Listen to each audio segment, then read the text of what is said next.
What about the message then? I mean, we talk about, making sure that the message lands. Obviously, the landscape for a lot of your potential customers has changed. Maybe they've gone from, having problem A to actually problem B, which is effectively kind of staying in business, so that the pain points change.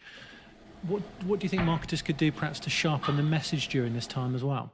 There's two things, and I'll take a leaf from the playbook that HubSpot did again during like the COVID first lockdowns, which is always marketing is always what is going on in the world of my ICP.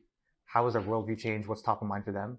And obviously during a recession, what is top of mind changes. Like you mentioned before, it was like growth, and now it's kind of like how can I be as maximizing value as much as possible.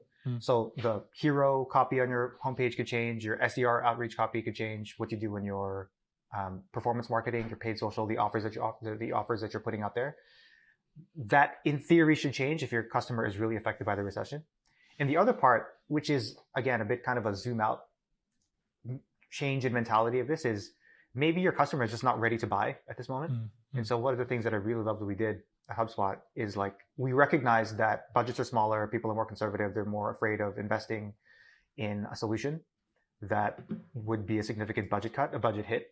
And so we just invested in education. And again, how do you turn the headwind into a tailwind?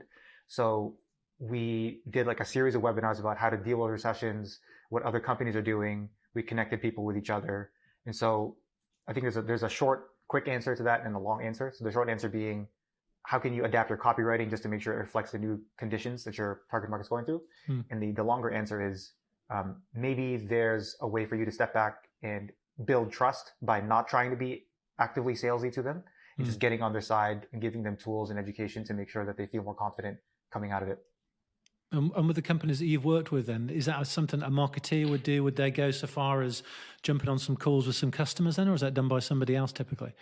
In terms of understanding the sort of customer's point of view and the pain points. Yeah, that's like marketing's job, right? Especially if you have a product marketing function. Like I view that function as the function in the company that has the most intimate knowledge of the ICP.